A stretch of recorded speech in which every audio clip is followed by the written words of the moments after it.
This video is an abbreviated version of the fuller video also offered on my YouTube channel.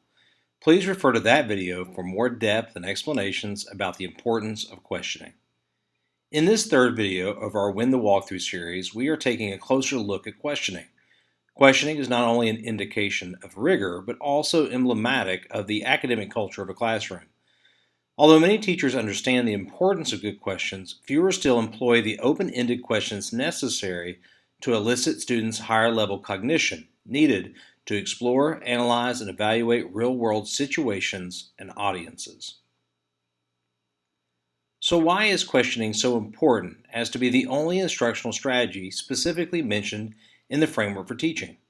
Here are just a few reasons why questioning is important for instructional rigor and classroom discourse.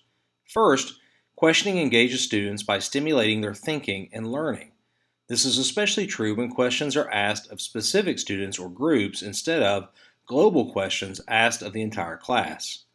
Furthermore, questioning directs students' attention to the important content, skills, and thinking processes necessary for them to meet proficiency on the lesson success criteria and ultimately to master standards.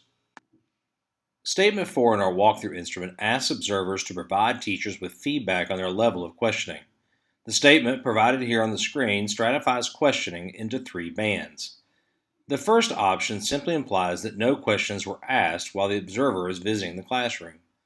The second option indicates the questions asked during the walkthrough were of a lower level on Bloom's taxonomy. The last option indicates that the teacher's questions were of a higher level on Bloom's taxonomy. Like the levels of Bloom's revised taxonomy, Webb's depth of knowledge model shows a trajectory of higher level questions. Here we have lower level depth of knowledge questions on the left indicated under the DO1K heading. As we move to the right, you'll notice that the cognitive rigor and complexity increases. Therefore, in light of our walkthrough instruments options, consider lower level Bloom's taxonomy questions as being similar to DOK 1 and 2 questions and higher level Bloom's taxonomy questions as being similar to DOK 3 and 4 questions. So how does one create appropriate questions for a given lesson? If you recall from our previous video in the Win the Walkthrough series, lesson planning should start with standards that inform instructional outcomes that are then broken down into success or assessment criteria. Creating questions for a lesson is simply just the next step in the lesson planning process. Therefore, the lesson's questioning should reflect the complexity of cognitive processes demanded by the instructional outcome.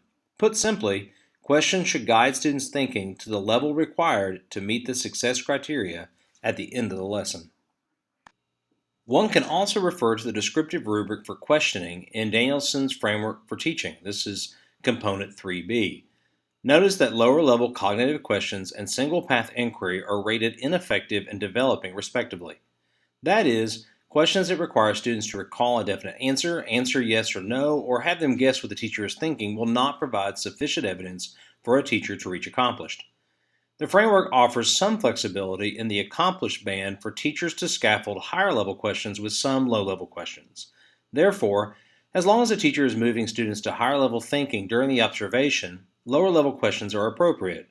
Please note that Danielson also requires that the teacher's questions promote discussion among students.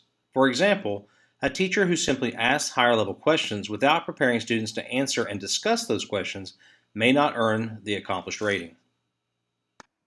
This slide provides examples of lower-level and higher-level questions for similar topics.